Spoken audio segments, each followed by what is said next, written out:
So many people come to optimal work because their manager, their internal protective manager, is trying to make sure that they're doing their best. And so, the way in optimal work we make use of that energy is by teaching the person then how to see that the path toward working at your best goes along the path of reframing, mindfulness, and quality challenges.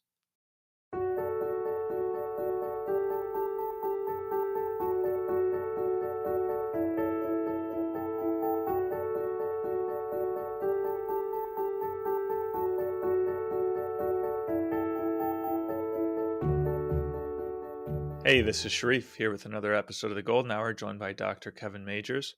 Kevin, good to be here with you again. Hey, Sharif, thanks for having me back. It's great to be here. Yeah, well, Kevin, I think we have a great episode up today. We have some good questions to start with, as always. So thanks again to everyone who keeps asking us these great questions, and please submit more. They always fuel a great conversation.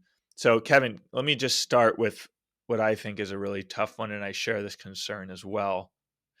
So this person says, actually, I'm paraphrasing.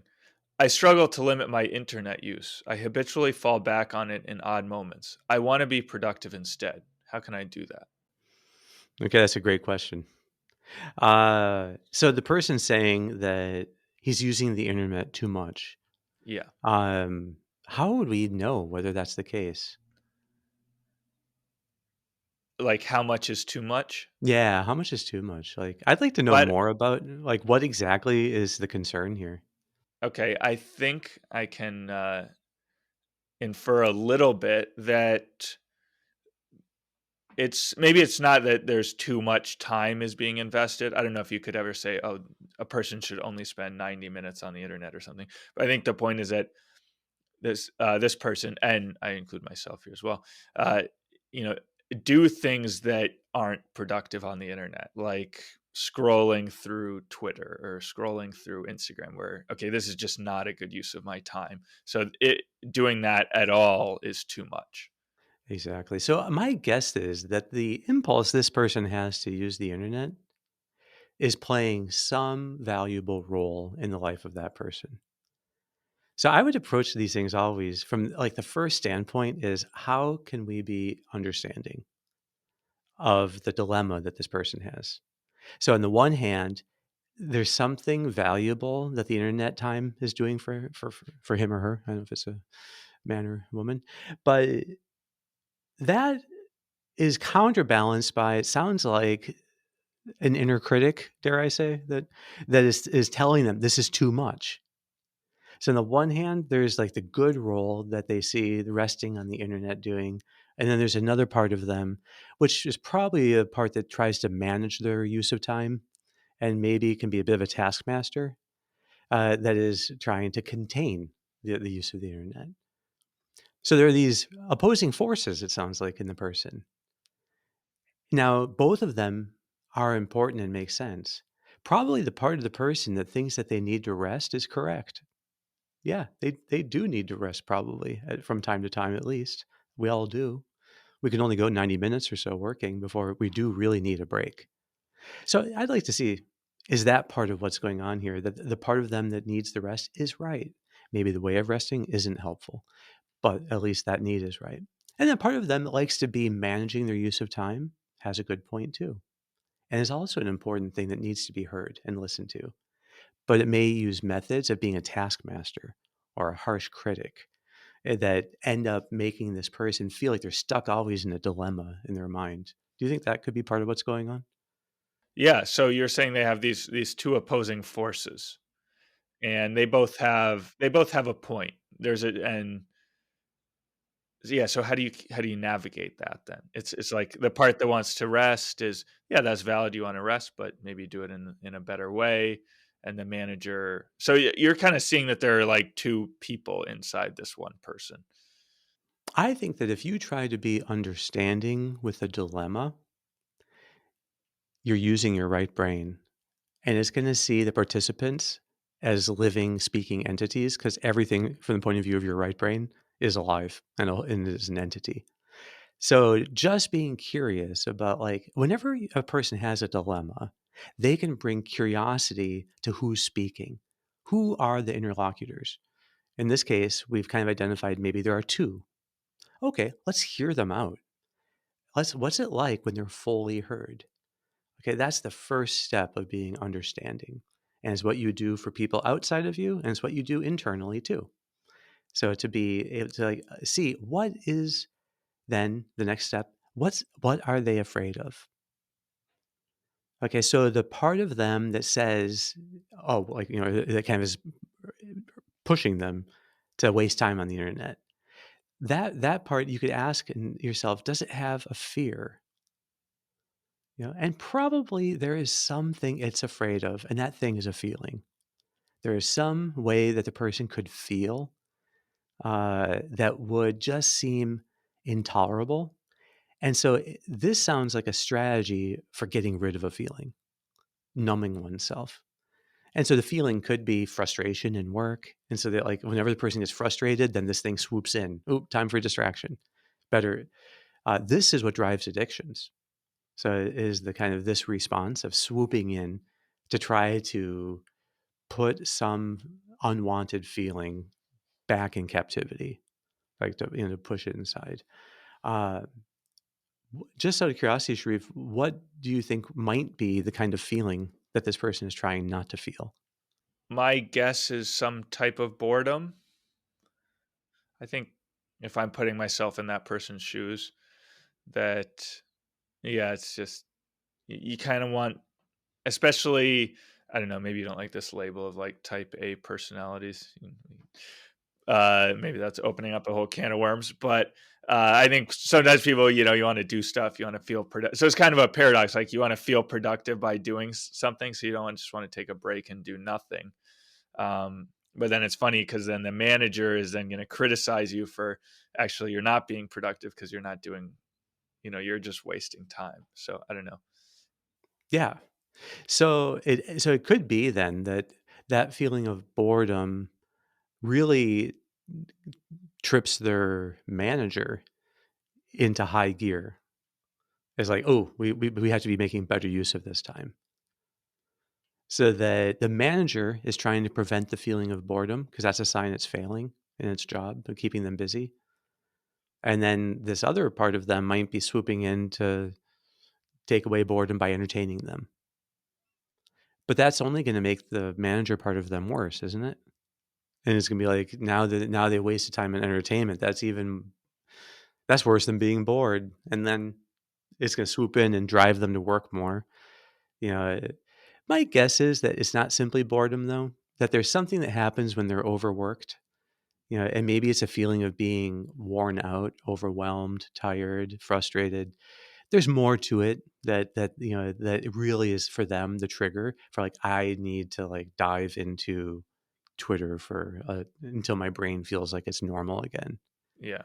Actually, Yeah, as you were saying that, I started to think, yeah, actually, if I'm thinking of the times when I would be tempted to do that, it would be more like you finish something and then, oh, I have so much more to do. Oh, it's too much. I can't do it all. And then, okay, I just exactly. have to watch this. Yeah. So what parts of us, are that are trying to protect us from feelings. Sometimes they're, and this I get from IFS. So Dick Schwartz has his books on internal family systems. And a lot of people have told us that, like, what the talk we've done about how to deal with your inner critic in a loving, compassionate way, and inward cheerfulness and the inward living of ideals. People have, had told me for years that approach is treating the parts within you like they're as if they're kind of entities on their own. And so that's what internal family systems is all about. And I think it's a very interesting way of doing therapy. It can go very deep, very fast. And I think it's kind of implied in a lot of how we talk about things in optimal work. That there are parts of us that are trying to be preventing emotions we dislike or making them go away once they're triggered. So there's avoidance mechanisms and prevention mechanisms, and those they can coincide where it's hard to tell the difference between them. And then there's the emotion, which is the core of the thing the person's unwilling to experience. and helping people to be like open to experiencing whatever the emotion is that they're having at the moment. That the mindfulness of the emotion is how you gently undo these vicious cycles. So if a person could, for instance, get over the fear of boredness or being bored, if the person could let themselves be with the feeling of frustration, they would see that they're much larger than these feelings and that there's a part of them that can feel these things and be perfectly calm and confident while feeling them. That's what the person needs, I think, most to tap into. What is the thing they're so afraid of feeling? Open up, become large, be what they call your true self. Like so that you feel like you are the real you, the full you, the whole you, and then be welcoming of these reactions and emotions. Okay. Okay, so there was a lot there. So let's maybe we could step through that again and kind of zoom in on parts that are extremely confusing. No, so uh, okay, let just stepping back a little bit. So we started with this thing of entertaining yourself with the internet, distracting yourself in some way, and then your first move was to go to there's this dilemma. You have the part that wants to entertain you, and then the harsh critic who's criticizing you for entertaining yourself. So is that part of like every dynamic that's going on internally, that you have those two parts, and then later you added the third part of the emotion that you're unwilling to experience, that is what that distracting part is preventing you from feeling. So are those three parts are always there. So any kind of internal conflict someone experiences, they can look for those three parts, and that will give them a clue as to what's going on. Yeah. So what you weren't just like there aren't more cases, and you were kind of narrowing it down for this particular Yeah. And this is question. the way IFS describes it, is that you always have protectors Hmm. and emotions that are exiled. Hmm. So the protectors either work as managers trying to prevent the emotion from being overwhelming, or firefighters swooping in to make the emotion go back into its prison cell. So Hmm. somehow to get it out of your consciousness again. The idea is that managers and firefighters may have very opposite ways of doing it. So the manager might be a harsh critic that is a taskmaster, but then you could have a firefighter that's the opposite and is deep dive into distraction. But and so they're fighting each other. They make things worse. What I think is, and then, but really and sometimes in the IFS literature they talk about the emotion is really the captive queen bee. These are just the drones. So that these protectors are like drones. They do work, but the queen bee is the emotion that is captured like inside, and that's what they're all kind of trying to make sure stays inside. Okay, so what I'm hearing is that like the real center of gravity here is the emotion, and then you have these managers and firefighters kind of fighting over that. Uh, so how do you okay, so the first step then is kind of understanding, which is interesting that when we talk about coaching people or mentoring, the first step is understanding. So in this sense you're kind of coaching yourself, or if you're doing this, I guess you do this sometimes in the context of your clinical work. So when you understand someone, you're trying to understand this dynamic at play and understand, okay, what's the emotion that's being exiled, what's the firefighter, what's that behavior, what's the manager behavior. Mhm. Uh-huh. So okay, then what do you do? How do you proceed after that? The next part is that okay, so if you can get in touch with both parts of your dilemma, let's say, and then try to be like as understanding as possible with, okay, it makes sense, I'm sure, that both of them are afraid of you getting overwhelmed by some kind of feelings, some kind of bad feelings. Okay, so the next part it would be, what would they what would be their like dream job if they didn't have to worry about that emotion anymore? Okay, let's just posit that, okay, if that emotion were no longer something so fearful at all, then how would they use their particular genius? A very interesting thing is that when, say, someone has a very intense taskmaster inside their head, they that taskmaster does have some particular genius, and you have to ask the person, what is it? What is it that could be then utilized for something better that would give, in fact, that part of you even more joy? And when I ask this to people, the typical answers you get are things like, well, it's very good at planning, or it's very good at spotting challenges coming up. So, what if it weren't sounding the alarm with every challenge? What if instead it was like helping you to get ready to reframe something? What if it were just on the lookout for challenges to get you excited about reframing them? That, I think, is how you don't suppress these parts. You don't try to get rid of them or somehow put them into prison within your soul. But what you try to do is to use their energy for a higher end, show them something better. In a way, it's just like in coaching, the next step after being understanding is being encouraging. And this is how you can be internally encouraging to yourself. Show the better way forward that accepts the validity of what this thing is trying to do. So in the case of taskmasters, yeah, they're trying to make sure that you are not wasting your time, you're not letting people down, you're not, I don't know, uh, doing things that make you unacceptable or unlikable to other, whatever it might be. That is really, well, okay. All of that genius could be put to a better use, and the same with the parts of people that are helping them to rest. Like what would be the best use of that impulse? And are there any ways of resting that it could get more joy from?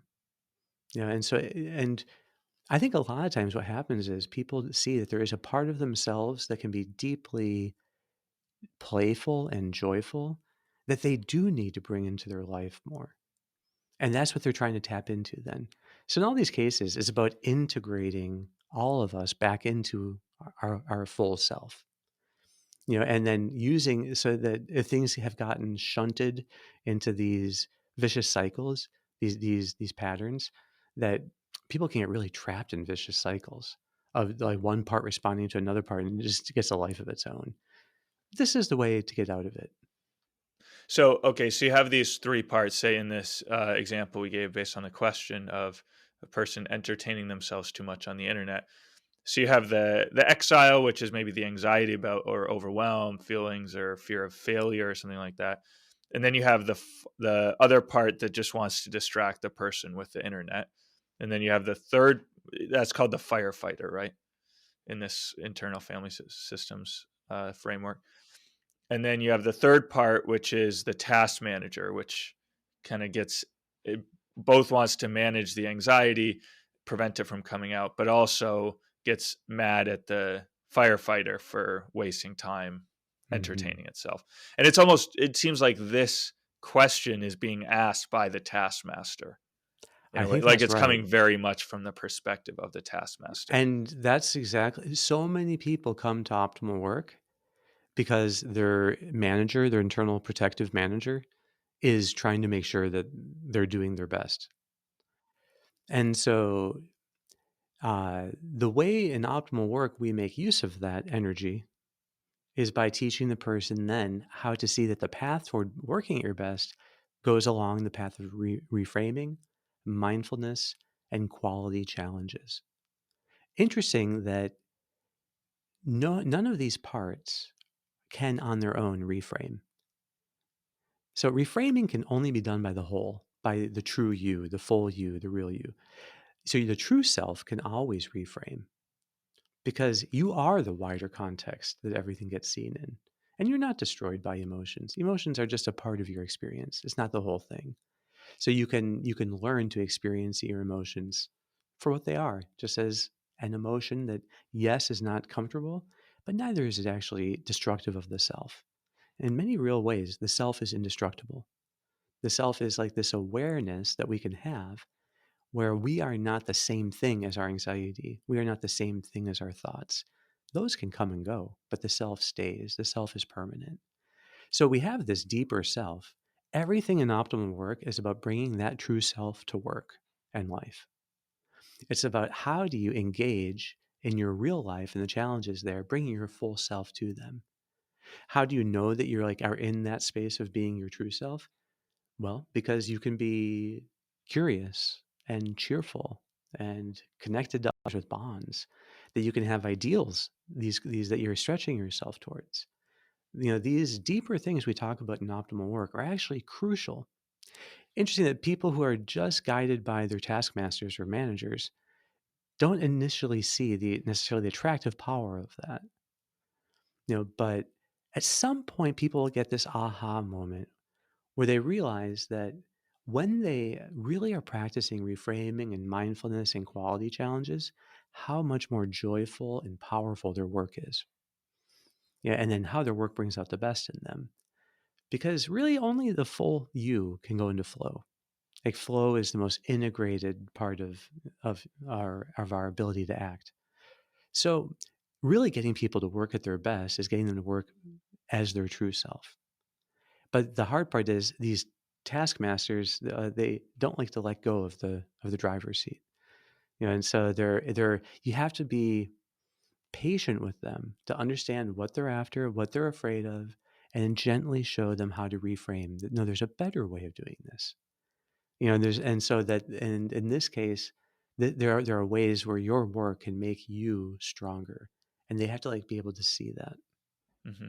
So when you say show your taskmaster that that there's a better way, and I assume that applies to the firefighter too. It's like, okay, I can see that you want to distract me from this difficult to feel emotion, but really there's a better like something more that you can contribute. Last week we talked about, hey, what can I contribute?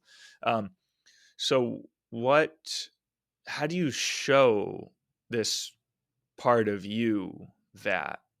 Is it all kind of going on inside your head, like maybe doing a mindfulness type exercise? You close your eyes and you try to put yourself in the position of this part, as it were. You so how do you Mhm. go about Well, we could talking to talk. the There part? are a lot of visualization exercises that can be done, and that can be a really powerful way of doing it.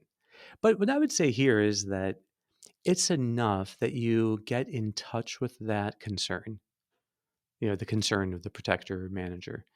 And from that, you be understanding with it, validating of it, kind of feel the concern that it has, and then try to do the steps of a golden hour so that you kind of bring it along with you on the golden hour. So, practicing then reframing this task so you can see what is the real opportunity to go for here. And then practicing some mindfulness, all of that strengthens you, brings you more fully there into the system. Uh, that we do not ever try to just quash these reactions or get rid of them, but you're trying to instead, be in touch with them, connected to them, and then aim using the steps of the golden hour so that you do like bring your full self into that hour of work. So I think that's actually the safest and best way of proceeding because reframing mindfulness and quality challenges always unlock the power of the full self, the true self. And they are in some way profoundly satisfying to managers and exiles. But it's a bit by bit building up. So if people want, they can read books like No Bad Parts by Dick Schwartz, and to see how do you do visualization exercises to deal with them. But I think it's enough that you just see what is the kind of quality I can most practice right now with this part, whatever it is. How could I be more open, more curious, more compassionate towards this? And I think that's enough for the part to feel like, okay, now its concerns are being addressed, it's being heard. And I think that is the probably the most important step towards making progress with these parts. Okay. And then, so this person again, going back, internet use. So this person should go through this process, reframing mindfulness challenge. Uh, and you think bringing along in particular the manager part or all three parts, or doing it separately with each part? And should they do it in their times of work, or should they do it when this problem is actually going to arise? Like actually when they stop working, that's when they're tempted to use the internet too much. It'd be hard to give a perfect answer not knowing the person and anything more. All of this is just guessing that this is the kind of dynamic that's there. So I think with this person, when I would want them to, at some point, be attentive to the dilemma within them. Maybe that could be done right before an hour of work, or maybe it's done at some other time of the day. Regardless, the person first has to try to get in touch with, okay, who are the participants in this dilemma, and what is the emotion that they're trying to prevent? How can they practice a new kind of curiosity and openness then to that emotion and to the kind of urges that come from these parts? The sign that the manager is taking charge, well, in any case, when a part takes over, we experience it as automation. And so it's no longer that we're deliberately acting, it's that we feel like we're in a tunnel and we're acting automatically. That just means that this part has now taken charge. Managers tend to take over at the beginning of an hour of work. That's when you're sitting down and you get this huge drive just to get it done. And so you just aim, and the idea of pausing at that moment to really try to shape this work and do it in a new way, that doesn't speak to managers usually at all. Right. And so the taskmaster is going to try to just push you through that moment. That's where I think doing a golden hour is the best way of addressing the manager concerns, and to show it that, yes, there's an even better way of attaining, the work well done right now. And it's not just trying to push and get it done. It's actually using these steps. So I'd encourage people then to like get their manager to pause before they can start an hour of work. I think that would be the linchpin that would change the entire system. So that is, I think, the key moment there. If they then do, say, up to 90 minutes of work and then stop and take a break, I think the firefighter won't need to turn on. So the more, and if it turns on them, they'll only do 60 minutes. So the idea here is that you can prevent the need for that firefighter response to kind of kick in at the end of an hour of work. So take a scheduled break that's truly restful. Try to like bring some kind of playfulness there into how you rest, but maybe experiment with other different ways, than just using Twitter or just using the internet in those moments. Go for a walk, be with someone else, talk to people, but have some other kind of completely different path, and it will do the same thing and be more fulfilling. So I think that the golden hour, either, when you start it or when you finish it, the way you really take care of those two moments, I think it does really address these concerns. Probably for the most part, the intense emotion isn't going to come up, and that's fine. Whatever emotion though does show up, you can just welcome and be with, and you're big enough to take it in and be with it. And so I think that, yeah, if your work does give you that chance, that there's a big presentation you're giving or something else, by all means, then welcome it, and you'll get energy from it. Well, Kevin, great. We're basically out of time, maybe even over time. But this was a great episode, and it's great to see this, something we've never really talked about, never talked about before. The parts, the managers, firefighters, exiles, and it's nice to see. I think there's a lot of connections. Maybe we didn't make super explicit, but I think it's there between this approach and right brain, left brain, and reframing and getting the widest possible context. Um, so I think it's maybe something that we'll we'll talk keep through talking about future it. Yeah. problems. And These parts are just to throw that, but they are all mhm, left-brained, mhm, and they're all simply habits. The habits that when your right brain tries to be understanding of them, it will tend to give them narrative and personification, and that's okay because it lets you deal with them in a new way, and it mhm. lets you kind of take the energy of this habit and redirect it to better ends. So that's Yeah, like that's how we heal these things, I think. that's great. Thank you, Awesome, Kevin. Sharif. Well, thanks so much. We'll be back next week.